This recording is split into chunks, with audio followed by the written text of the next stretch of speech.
Fortunate to have with us today an accomplished media personality who will serve as our mistress of ceremonies. Ana Maria Montero is an anchor and a correspondent with CNN in Espanol and the hosts the network's entertainment show Escenarios. Ana Maria is also a co-founder and vice president of a not-for-profit called Trekking for Kids, which organizes purpose-driven treks for orphans around the world. So we're really pleased to have us with her. She's come all the way from Los Angeles to be with us today. So thank you, Ana Maria.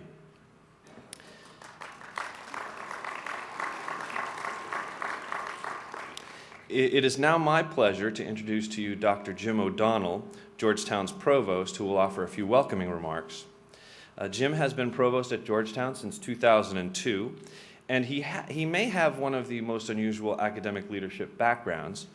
He is both a distinguished scholar in the classics and a national leader in the application of networked information technology in higher education. His recent classic scholarship is reflected in his latest book, The Ruin of the Roman Empire, which was published by HarperCollins last year. And he is also the chair of the National Academy of Sciences Expert Study Group, reviewing the role of information technology in the services and strategies of the Library of Congress. That's a mouthful. Please join me in welcoming Dr. Jim O'Donnell.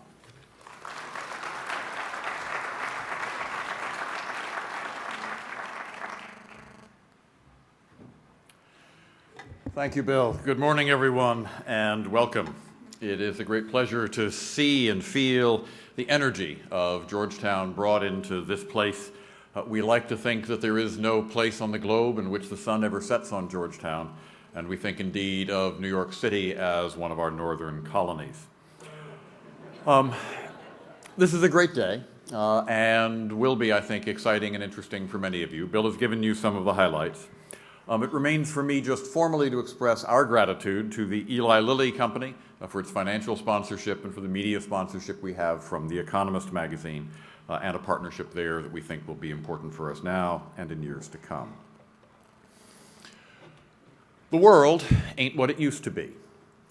Georgetown University, we believe, is uniquely positioned to host an event of this kind, to bring together the kind of people we bring, partly because of our 500-year participation through the Society of Jesus in an international movement of understanding and expansion of peoples throughout the world, and at the same time, and more pertinently, more locally, because of our history as the home of the Georgetown University School of Foreign Service, founded in 1919 by the Reverend Edmund A. Walsh, S.J.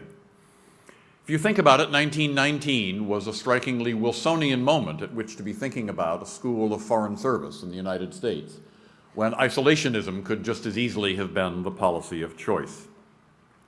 In the world in which that School of Foreign Service was born and in which Georgetown University took its roots as a major player on the international stage, the issues, the people in the world were very different from what we see around us today. The world was a patchmark map of colonies dominated by European powers. And if there was such a thing as energy policy, it had to do with one particular form of carbon, that is to say, coal. If energy policy had come on the global stage in the decade before the founding of the School of Foreign Service, it was because we discovered that the English dreadnoughts were more powerful weapons of war because that Welsh coal was harder and burned hotter and longer than the stuff that came out of German coal mines. We've moved forward from a world of colonies and coal to a world of emerging markets and carbon trading. The issues that face us are no longer the issues that faced the disputants at the time of the Treaty of Versailles. We live in a world in which nation states are important, but we recognize that transnational governance, transnational law, Georgetown opened its first Center for Transnational Law in London last fall, and transsector partnership among private sector, third sector, NGOs, government, and other actors, all need to work together in order to build the global community that we are moving towards. Today's forum will be about the new philanthropy and its place in the world of policy, politics, and economics. It's an opportunity that the ancient historian in me sees as reinventing not what Marshall McLuhan called the global village, but the global city-state, recapturing some of the values of ancient societies in which the partnership between the leading citizens who understood it as their patriotic, civic, personal, and ethical responsibility to be as engaged in building the society around them as they expected formal organizations, nation states, governments, and empires to be.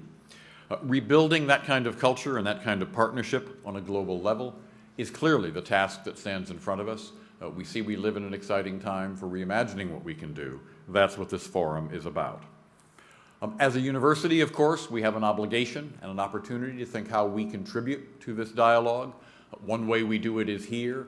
Another way we do it is through our ordinary day job and our ordinary business. This is the month in which the tulips are out at Georgetown, and that means it's the month in which we are trucking through hundreds and hundreds of prospective students who've now been admitted and who want to go to that campus on a hilltop with all of those fine tulips. We don't tell them that the tulips go away after the month of April. Assuring that Georgetown University is able to attract the best students from across the United States and from around the world is a mission for the institution. It's one that animates our leadership, animates our financial strategy, animates our philanthropic strategy, not as an end in itself, because it is a means to the end which we share for the purposes for which we come together here today. Today will be, I say, an exciting day.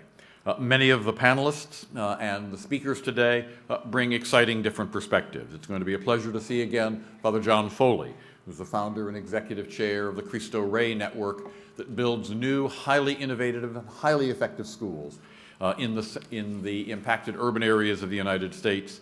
We have already learned that some of our most promising students can come from those Cristo Rey institutions. Greg Mortensen is here. He is the co-founder and executive director of the Central Asia Institute. Central Asia is much closer and much more important to our world than it certainly was in 1919. Ray Chambers, the founding chair of the Points of Light Institute, himself a philanthropist and has served as UN Secretary General Special Envoy for Malaria, will be joining us. And an exciting new addition to the Georgetown community, Mark Dybel, who was the former United States Global AIDS Coordinator, is now a distinguished scholar at Georgetown, co-director of the O'Neill Institute for National and Global Health Law.